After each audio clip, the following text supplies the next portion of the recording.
Մենք որևէ արտաքին քաղաքական ուժ չենք ներկայացնում, մենք չենք ղեկավարվում, ես ոչ մեկի վրա այս իշխանության նման չեմ գնալու երբեք տղա բերեմ մեր ժողովրդի, մարդ բերեմ մեր ժողովրդի վրա, որ մեր ժողովրդի վրա ճնշումներ գործադրեն, այս է կարևորը, հասկանում եք։ Պարոն Թաթոյան, տեսեք, դուք խոսեցիք անդիմադիր ուժերի մյուսներին, այսպես ասենք,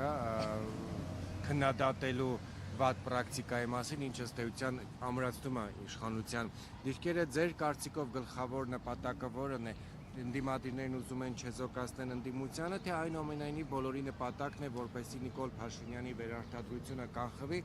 եւ արդյոք 19 առաջադրված ուժերից ձեր գնահատմամբ քանիսն են այս պահին Նիկոլ Փաշինյանի իշխանությունը երկարացնելու, այսպես ասենք, մոտիվով մասնակցում ընտրություններին եւ միանգամից երկրորդ հարցն ինչ նորություն կա Աննա Վարդապետյանին ուղարկված ձեր հաղորդման հանցագործության ընթացքից։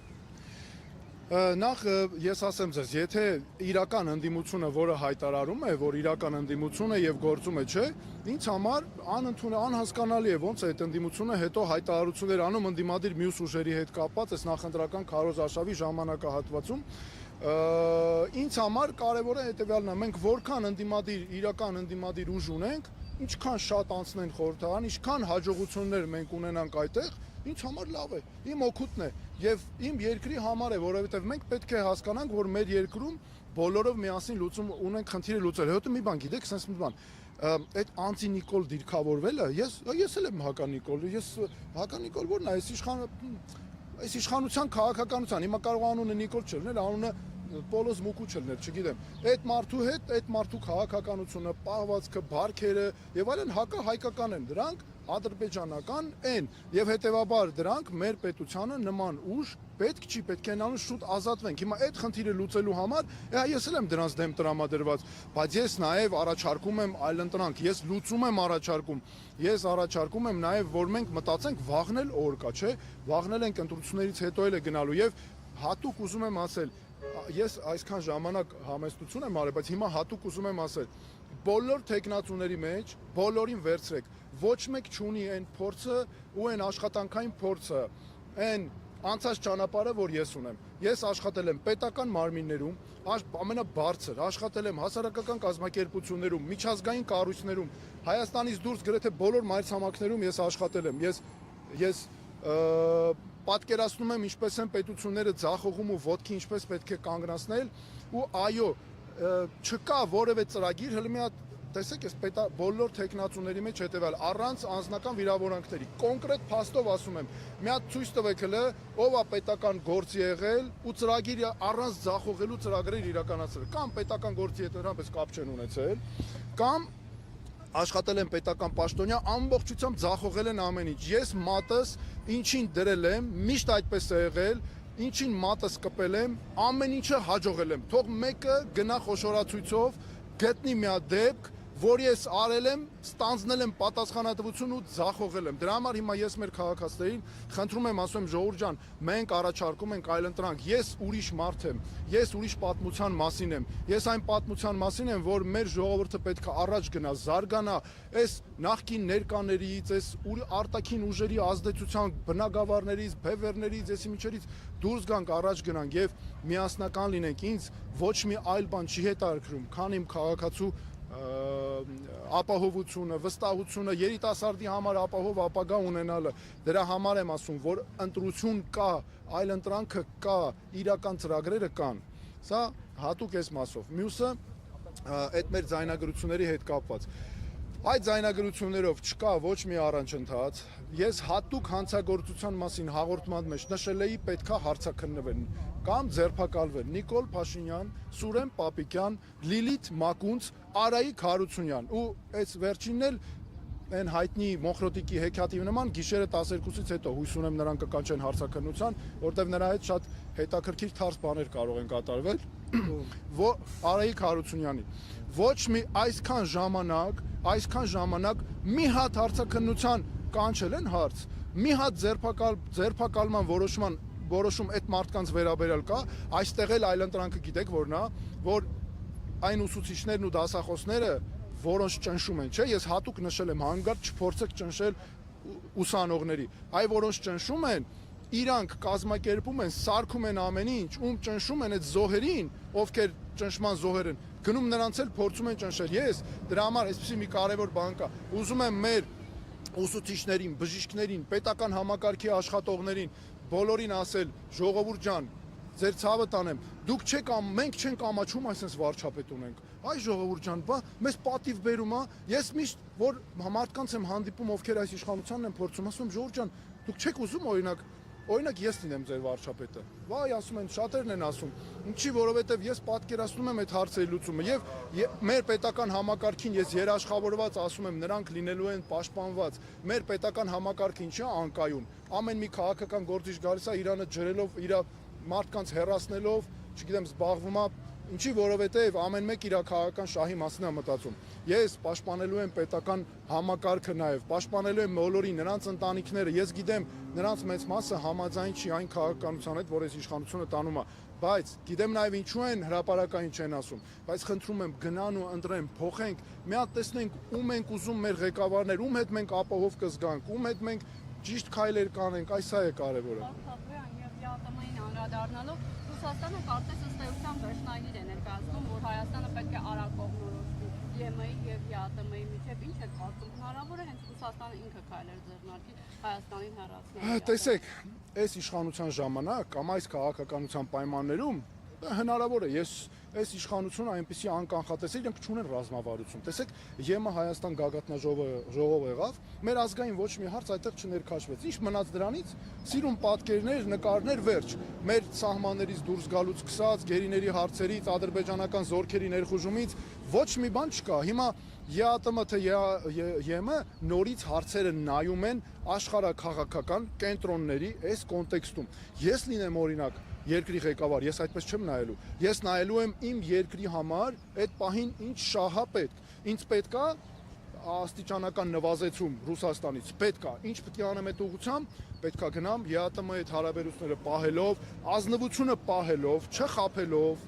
հստակ պարկեշտությունը, ճիշտ մարդկային հարաբերությունը, բայց զուգահեռ պետք է զարգացնեմ եվրոպական երկրների հետ։ Տնտեսական դիվերսիֆիկացիա է։ Ինչ տնտեսական, իրանք ադրբեջանական դիվերսիֆիկացիա են անում ընդամենը։ Ինքն էլ չստացված Կոլումբոսի պես, ես ասել եմ մի անգամ, եթե այն մարդը գնաց Կոլումբոսը իսկական գնաց Ամերիկան գտավ, մանեկավ, այս մարդը մանեկավ գնաց Ադրբեջանը գտավ, հիմա իր համար ապրում է, էլի լավ է։ Հարցը դա չի, հարցը հետեւյալն է, ժողովուրդ ջան, իմ երկրի շահի համար ինչա պետք, դու ինձ խելոք աշխատես, բոլորից ստանաս քո օգուտները։ Ես եվրոպական երկրների հետ ինչի միջև հիմա Եվրամիության հետ առևտրի կանոնները չեն փոխել տվել, որ օրինակ Թուրքիան ինչի պետք է մեզանից ավելի շատ առևտրի կանոններում առավելություններ ունենա, կարեք ասեք։ Թուրքիան էլ Եվրամիության անդամ չի, չէ՞։ Մենք էլ չէ։ Այս իշխանությունը 8 տարի իշխանության են, 8 տարի ձևական օրենքներ են բերում ընդունում իբր Եվրամիությանը միանալու համար։ Հետո չգիտի որ դա ձևական է ու հանուն ընդդեմ ինչ որ Ռուսաստանիա կամ ինչ որ մեկիա։ Դուք այսքան ժամանակ տեսել եք իրանք դիմեն Եվրամիության, չէ։ Նրանց համար կարևորը տեսեք այն մեկին վատություն անեն, գնանք նրա մոտ, ինտրիգների մեջ լինեն, սենց բան, այս մենք պետք է նման իշխանությունից ձերբազատվենք։ Մեզ պետք է իշխանություն, որը իրոք հանուն պետության է աշխատում։ Խոստացել է վիզաների ազատականացում։ Հա, երկու շատ է, գիտեք, այդ որ ասենք լուրջ, 2 տարվա ընթացքում այս 8 տարի է իշխանություն են, ամեն տարի գալիս են ոչ մի ու մի հատ էլ երկու, այդ ինչ հաշվար կարը։ Երևի դες մի ամիտ այնքան որ բանով ասելա, տեսեք ժողովուրդ ջան, մեզ պետք չի վարչապետ, որը խոսում է, հետո կներեք այդ բառերը, ես իմ բառապաշարի մեջ հիմա բառեր, բայց տեսնում եմ ուրիշ ձև հնարավոր չի։ Իշխանություն, որը բեզաչոտնիկի նման է իրան պահում, ասենք, տեսեք ինչ է անում, ասում է 2 տարուց հետո ասելու է, վայ կներեք 3 տարուց, մի հատ ասելու է, հետո ասելու է, վայ կներեք 4 տարուց։ Այստեղ խնդիրը գիտեք որն է, որ այդ 2 տարին էլ չի լինելու իրան ժամանակ, այն էլ չի լինելու։ Օրինակ Եվրամիության սամիտը եղավ, չէ՞, Հայաստանում։ Այդ պահին ինչի չասվեց, որ օրինակ միջև տարվա վերջ լինելու է վիզաների ազատականացում։ Ես լինեմ, իմ համար վիզաների ազատականացումը համար մեկ հարցն անելու, բայց ես չկարողանամ այդ հարցը լուծեմ, իմ երկրի քաղաքացիները գնան, աշխարհ տեսնեն, վիզաները պետք է ազատականացվի, այո, որ երկրի հետ հնարավոր է պետքա վիզա չլինի, որի հետ էլ վիզա կա, պետքա այնքան հեշտ լինի, ոչ թե այսօր վիզաների կենտրոն կա, բան կա, գնում են մարդիկ նվաստացած հերթերի մեջ սպասում են, փող են մուծում, չգիտեն այդ կստանան թե չէ, այդ փողը հետ կստանան, գնում են հերթերի մեջ սպասում են նվաստացած վիճակով, մարդիկ ասում են դելով թքած ձեր արտասահմաններ, դուք էլ հարցը էդի չի։ Ամենակարևորը հետևյալն է։ դու պետքա պահանջները քո դնես։ Եթե դու որպես պետություն քո պահանջները չես դնում օտար պետությունների առաջ, միշտ ընդամենը սահմանափակվելու ես, բարև ձեզ, շնորհակալություն, հաջողություն։ Սա է։ Թաթոյան, մի հարցել ես տամ, պարոն Թաթոյան, դուք փաստեր եք ներկայացրել, որ Ադրբեջանի տարբեր գործիչներ սատարում են ու նաև Նիկոլ Փաշինյանին ու նաև դիմել եք Եվրամիության դեսպաններին, ասեք ունեք նոր փաստեր եւ ըստ ձեզ ինչու են նրանք սատարում Նիկոլ Փաշինյանին։ Երբ Եվրամիությունը հայտարարեց, որ Ռուսաստանի միջամտության դեմ պայքարում են, ասենք շատ լավ, պայքարում եք, լավ եք անում, ճիշտ է դա, բայց մենք էլ հայտնաբերել ենք ադրբեջանական միջամտություն, դիմեցի, ես հանդիպում ունեցա Եվրամիության պատվիրակությունում, նրանք ինձ խոստացան, որ կքննեն այն բոլոր գործերը, որ ես կուղարկեմ։ Եվ դրանից հետո ես ապացույց ուղարկեցի եւս մենք այդ падգամավորի ազգանունը Ուրոդ եմ ասել, պարզվում է, որ Ուրադա ոնց որ թե, բայց Ադրբեջանի падգամավորի, սակայն ինչ տարբերություն, բայց օրինակ ինչ ասել, ես վերջում մի քանի առաջ ասում է հայտարարությունը, գիտեք ինչ ասում, ասում է բանը, այս որ Ադրբեջանի նախագահը ասել էր, որ բժիշկներին Հայաստանը վերաբերմունքը հայերի պարզելու համար պետքա բժիշկներ լինեն, հոգեբույժներ ու հոգեբաններ։ Այս հարցազրույցը տվել, ասում է падգամավոր իշխանության է, ասում է հա ճիշտ է արել, այտենց պետքա տեղը դրեցինք, այ փառքաստու լավ է, որ վերջապես նենց իշխանություն է եկել Հայաստանում, խելքը գլուխներն են հավաքել, բայց եթե են ընդդիմությունից գան իշխանության, մենք պետքա այդ երկաթե բռունցքը ցույց տանք, պատերազմի մասին պետք է խոսենք, ուժով ենք լուծելու, այսինքն այ քեզ բան, ու Հայաստանի ղեկավարը որը ասես գորգորում է, չէ, լաչարություն անում, ամեն օր գալիս է այդ էմոցիաները արտահայտում է իբր բան ընդդիմության վրա եւ այլն, կնոջ վրա է գոռում, հայ կնոջը, այ տղա դու, այսինքն ինչ տղա է, որը տղան դե այդքան ասում եմ տղա, հետո հիշում եմ ընդել ղզիկ տրամադրություններ են, ինչ տղա, դու հայ կնոջ վրա կարած քեզ թույլ տաս գոռաս, զոհվածի մոր վրա կարած քեզ թույլ տաս գոռաս, բա դու մի հատ Ադրբեջանի նախագահային սեղանի տակը մտնում ես, ասում ես ինձ է կկարենա կանչեք Բաքու, ես է կգամ էլի, գնա հիմա էլ կընդունեն, բայց հարցը հետեւյալն է, մենք որովհետև ինքը իրականացնում է Ադրբեջանի ռազմավարական նպատակները, Ադրբեջանում այդպես էլ հստակ ասում են, որ մենք վերջապես ունենք Հայաստանում իշխանություն, որ իրականացնում է մեր ռազմավարական նպատակները, սա է որ չպետք է թողել եւ մենք պետքա դուրս գանք այս վանդակից, այս թակարդից, ժողովուրդ ջան, ես լինեմ երբեք այս պայմաններում Ադրբեջանի հետ չի կարելի մենակ մնալ հարաբերություններում, արտաքին միջնորդներին իրարից վանել են, հեռու են տարել, ինչ են անում, ասում մենք Ադրբեջանի հետ հարցերը կլուծենք, հետո լուծում եք, էլի։ Այդ հարցերից մեկն էլ մեր գերիների վերադարձի հարցն է, այսօր Ռուբեն Վարդանյանի ծննդյան օրն է, պարոն Թաթոյան, ձեր տեսլականը որն է այս հարցի շուրջ, որովհետև սա հասկանում ենք բացառապես քաղաքական հարց է։ Ու նաև կներեք հարցը ավելացնել, այս տարիների ընթացքում հնարավոր է դրանց հետ բերել, թե ոչ։ Ես շնորհավորում եմ Ռուբեն Վարդանյանին ծննդյան օրվա կապակցությամբ, պարոն Վարդանյանին ես լավ ճանաչում էի, մենք շատ ծրագրեր ենք նաև արել, ես տեսել եմ նրա արած ծրագրերը, գործի հանգամանքներին եմ ծանոթ եւ գիտեմ, որ ամբողջությամբ բնականաբար կեղծ, շինծու, ապօրինի դատավարություններ եւ մաղթում եմ, որպեսզի Ռուբեն Վարդանյանը շուտ վերադառնա հայրենիք, հասնի ընտանիքի։ Հիմա ինչ վերաբերում է գերիների հետ կապված։ Գերիների հարցը ի սկզբանե ես ասել եմ Ադրբեջանը օգտագործում էր մեր դեմ ատելություն բորբոքելու համար, մեր դեմ պահանջներ ներկայացնելու համար։ Այս իշխանությանը ասում են գնացեք ձեր հայցերը հետ վերցեք, ասում են հարց չկա, հետ կվերցնենք, բայց իրանք երկրի ներսում տանում են գերիների վերաբերյալ դատավարություններ, որ մեր ավելի թշնամանք բորբոքեն, պահանջներ ներկայացնում, միլիարդավոր դոլարներ են հաշվել, ինչի համար դուք կարծում եք այս մեր սիրուն աշկերի համար, որ դատավարություններ են անում, հիմա էլ ավարտել ու վերջ, նրանք շատ լավ նախապատրաստվել են հարկ եղած դեպքում, հանելու են բոլոր պահանջները դնեն, ասեն դե տվեք այս վնասների հատուցումները։ Ուրեմն հաշվել են սովետական միությունից սկսած, այդ փլուզման ժամանակներից ամեն տուն, ամեն գյուղ հաշվել են, ես ասում եմ պատասխանատու, մեր ժողովրդին եմ ուզում, ժողովուրդ ջան, ես երբեք հենց այնպես չեմ խոսում։ Իմ ամեն խոսքի տակ փաստ կա։ Ես ամեն խոսքիս համար պատասխան եմ տալի, միշտ էլ այդպես է եղել։ Նրանք հաշվել են միջև վերջ, շատ վտանգավոր է այդ դատավարության մասը։ Մենք դա պետք է հենց անենք, որ ընդհանրապես վարկաբեկեն կեղծիքով, որպես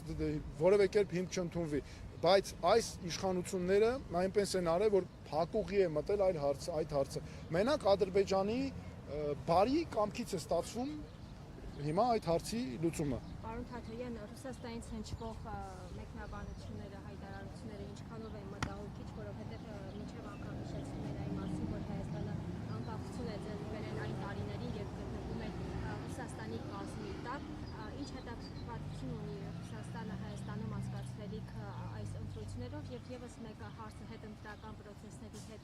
կապված, ինչ պատկեր ենք մենք ունենալու, որովհետև անկախ արդյունքներից, որովհետև այս մասին նաև խոսել է առաջին նախագահ Լևոն Տեր-Պետրոսյանը, նշելով, որ հետևանքները երկու պարագայում էլ ծանր է լինելու եւ ընդդիմության հաղթանակի եւ իշխանության հաղթանակի պարագայում։ Ռուսաստանի հետ կապված։ Ռուսաստանի քայլերը ինձ համար, այո, այս պահին մեր երկրի համար դրանք խնդրահարույց են, ինձ համար որպես Հայաստանի քաղաքացի վիճակը այո մտահոգիչ է եւ այս քայլերը, արգելքները նույնպես անհասկանալի են։ Օրինակ ես ասացի, ասենք, ծաղիկ արտադրողների ծաղիկները արգելվում են, կոնյակը 100 տարի որ ներմուծվում էր, հիմա արգելվում է, դա ինչը փոխվեց։ Այո, ինձ համար ակնհայտ է, որ դա արվում է ճնշումներ գործադրելու եւ որ Ռուսաստանը իր նախընտրած տեխնացուի համար ստեղծի լավ պայմաններ։ Սա այս նախընտրական քարոզչական վիճակում, բայց տեսեք հələ նորից եմ ասում, եկեք տրամաբանությունը հասկանանք ինչու է այդպես, որովհետեւ տեսեք ամեն մի արտաքին ուժ ձգտում է Իրանը անցկացնել, Իրանը ունենալ։ Մենք պետք է ոչ թե ղեկավարվենք այդ արտաքին, եթե մենք ուզում ենք լուծենք այս հարցը, որ ապագայում նման բաներ չլինի, մենք պետք է ղեկավարվենք ոչ թե այդ արտաքին ուժերի ցանկություններով, նայենք թե ասենք թե ով է ինչ ուզում, ասենք վայ ես պետությունը այս մարդուն է ուզում, այս մեկը սրան է ուզում, եկեք տենց Բրյուսել, Վաշինգտոն, չգիտեմ, Բաքու, Մոսկվա եւ այլն։ Այլ մենք պետք է ընտրենք հանուն մեր երկրի շահերի եւ վստահ եմ, որ սա քիչնի այլևս չի լինի, մենք չպետք է թույլ տանք, որ այլևս լինի պետություն, որ ուզենա մեր նկատմամբ ճնշում գործադրի, որ այդ կոնկրետ պետության կողմից աջակցություն ստացող ինչ որ մարդ, ուժ, ինչ ուզում է լինի, առաջընթաց ունենա։ Սա շատ հստակ է եւ այո, ինձ համար այս վիճակը, սա այն է, ինչ որ ես ասում եմ, տնտեսական կախվածությունը։ Հիմա ինչ վերաբերում է հետընտրական, մեր քաղաքական ուժը մենք ունենք հստակ քայլեր բոլոր սցենարների համար։ Ես եղել եմ Հայաստանի մարդու իրավունքների պաշտպանը, հստակ պատկերացնում եմ, թե ամեն ընտրական փուլից հետո ինչ իրադարձություններ կարող են զարգանալ։ Ես ունեմ դրանց բոլորի հնարավոր կանխատեսումները, քայլերը մեզ մոտ։ Ես ոչ միայն որպես մարդու իրավունքների պաշտպան եմ մասնակցել այդ process-ներից անոտ մասնագիտական առումով էլ նաև։ Բայց այս ամենից, որպեսզի մենք թույլ չտանք նման բան, տեսեք, այս խնդիրները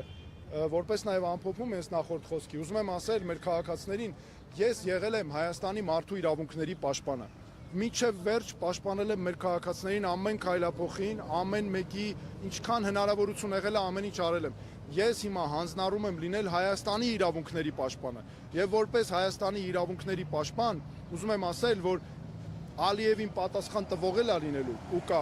Ես հիմա էլ եմ տալիս այդ պատասխանները ու ձևերն էլ եմ ասում ինչպես պետք է տալ, որովհետեւ պատասխան տալու ձև էլ կա, պատասխան տալու եղանակն էլ կա, տակից դուրս գալու հարց էլ կա ու հետո նենց անել է կա, որ դու ոչ միայն հաղթես այդտեղ, այլ ավելի պաշտպանես քո ժողովրդի իրավունքները, արժանապատիվ պատվաբեր, աշխարհում ավելի կունենանք հարգանք։ Մենք մեզանով կլուծենք բոլոր հարցերը։ Հայաստանում չկա հարց, որ մենք մեզանով չկարողանանք լուծել։ Պարոն Թաթոյան, մի հարց էլ Արցախահայությանը վերաբերող,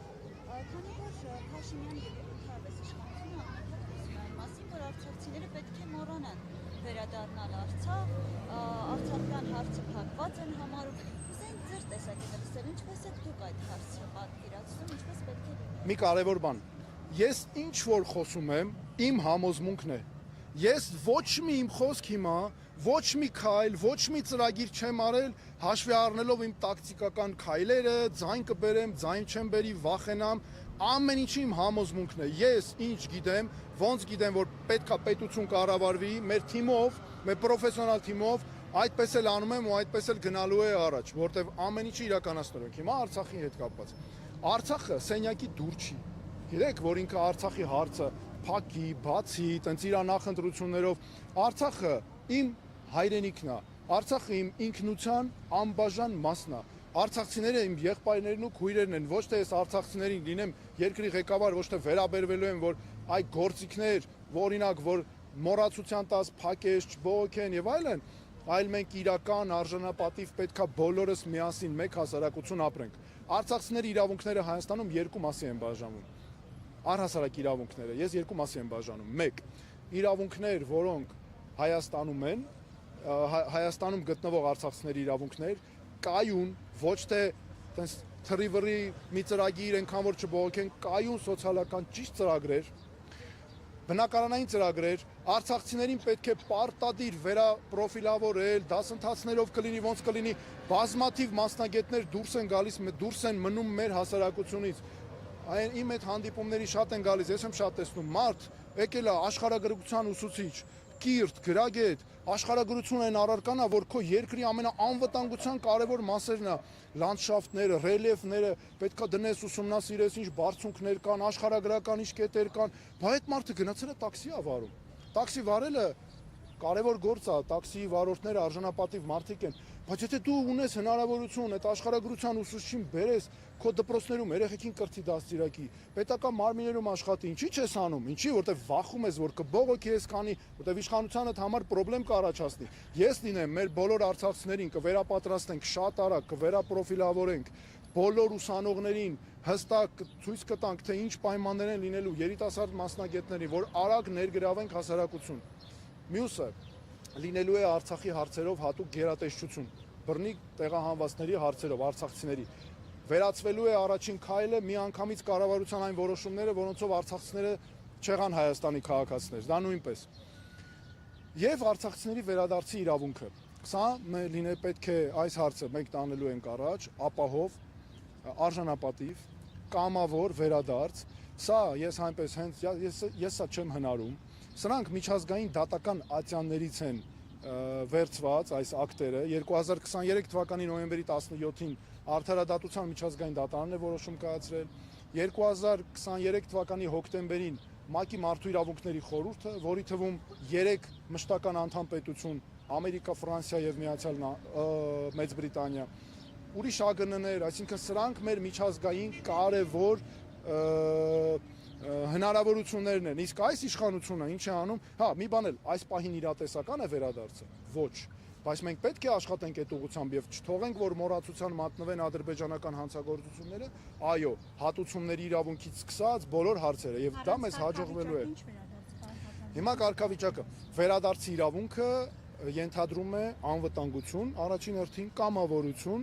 եւ արժանապատիվ վերադարձ։ Այստեղ մենք չենք քննարկում կարգավիճակ, այստեղ քաղաքացու անվտանգությունն է, բանակցությունների ընթացքում եւ այլն պետք է, այո, ապահովել պահանջները պետք է པարզ լինի։ Եվ այստեղ նաեւ մի կարեւոր բան, տեսեք այս իշխանությունը ինչի է դիմում, ասում է այդ 300,000 ադրբեջանցիները բերե հավասարեցրել է արցախցիներին, չէ՞։ Այդ հարցը 300,000 ադրբեջանցիների սրա մասին ամենաշատը ես եմ խոսել, ամենալավը ես եմ պատկերացնում։ Ես եմ պատկերացնում ինչպես պետք է խոսել ադրբեջանցիների հետ, որտեղ այդ փորձը ունեմ, բազմիցս եմ մասնակցել քննարկումների, բանակցությունների, նրա այդ հարցը, այս իշխանությունը 0-ից քաղաքական իրենց անպատասխանատվությամբ աճեցրած հարց է։ Այդ 300,000-ը դա զրոյական հարց է գետնի վրա, ոչ միջազգային որևէ ատյան գիտի դրա մասին, կընդունի ոչ որևէ երկիր։ Երկու օրինակ բերեմ, 2021 թվականին Մարդու իրավունքների եվրոպական դատարանը այդ